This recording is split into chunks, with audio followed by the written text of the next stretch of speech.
I'm Dr. Mollie Marti, and welcome to Resiliency Matters.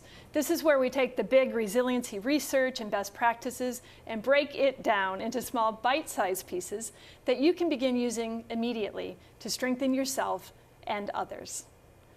What if you could learn from a woman who Oprah Winfrey named her all-time favorite guest after 25 years of filming her TV show? Would you spend the next 28 minutes with us? What if in the next 10 minutes you could learn a mantra that took a young girl from poverty-stricken Zimbabwe to America to earn her higher education and to change the world? Would you hang out with us? Who is us? Meet my other half today, Dr. Tererai Trent.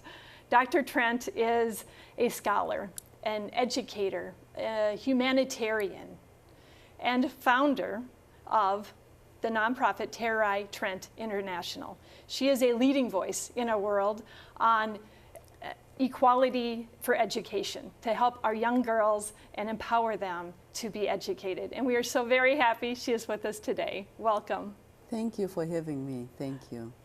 I want to start with a little trivia. I found it so fascinating. Your first name, Tererai, is actually a short version of your full name. What is your full name and its meaning? So the full name is Tererai Shokoramwari, which means we listen to the spirit. And Tererai is not a common name for girls. When I was born, my father was expecting a baby boy, and so he had reserved the name for a son. And there I came, and I got the name Tererai. Beautiful.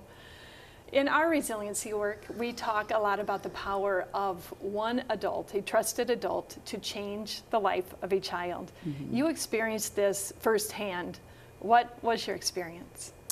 So I grew up pretty much in poverty, and by the time I turned 18, I already had 3 children. In fact, one of my children died as an infant because I was a child myself. And then I was very fortunate to meet a woman from Heifer International, Jolak. Mm-hmm. And she inspired me to believe in my own dreams. So adults, we play a major role in our children's lives, or in young women and young men. And without that, without Jolak, I doubt very much I would be sitting here talking to you. So she really inspired me. So when Jolak encouraged you to dream and to give voice to those dreams, what came out of you? What were those dreams that were on your heart?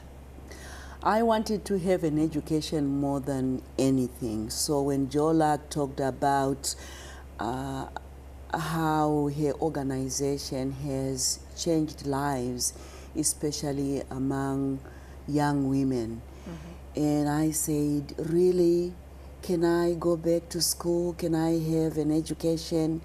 And she said, if those are your dreams, it's achievable. So I said, I want to have an undergraduate. I want to have a master's. And I want to have a PhD. Those were my dreams.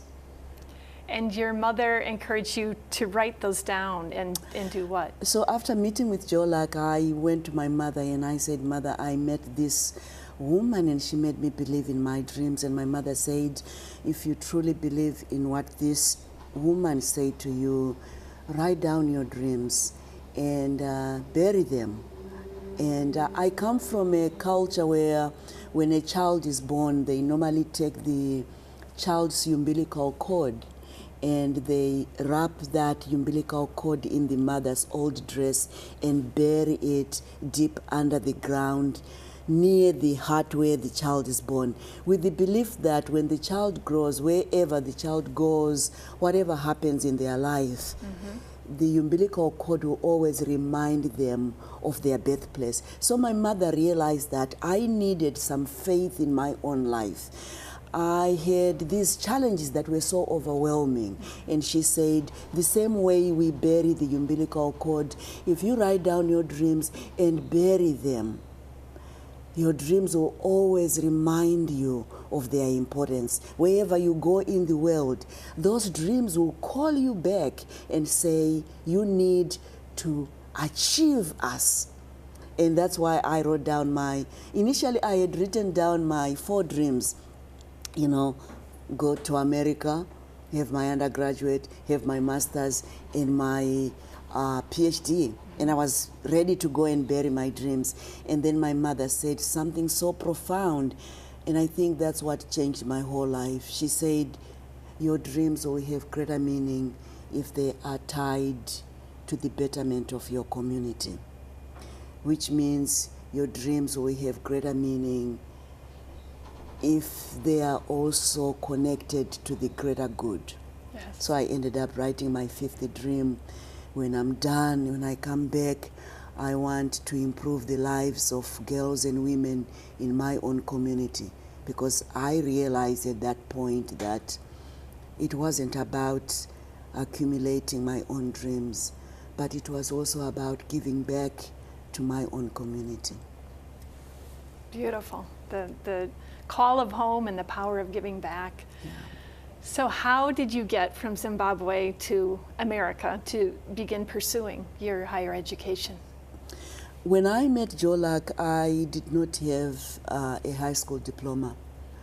I was just a battered young woman living in poverty. And after that inspiration from Jolak, I began to start my correspondence classes. And I did my GED. It took me almost 10 years to get my GED. 10 years of not getting enough tuition to do the next class. And when I finished my GED, I applied to come to America and got accepted at Oklahoma State University. And so what did you do after earning each degree, after achieving each of those goals? You did something very momentous. So when I came to America, after achieving my undergraduate and my master's, I had an opportunity to go back home. And I would go back to the place where I had buried my dreams and dig them up. And I would check each dream as I was achieving it. And I could see the dreams that were still to be achieved. And somehow digging those dreams and reburying them energized me. And I would come back to America with this new energy, with this hope that I'm going to achieve my dreams. So when I also achieved my PhD, I went back and I did the same thing. I knew this segment would go fast, and it did. I'm leaving you viewers with this tip that saw Tererai from her home country to begin achieving her dreams. If you believe in your dreams, they are achievable. Why did Oprah select Tererai as her all-time favorite guest? Her words when we come back.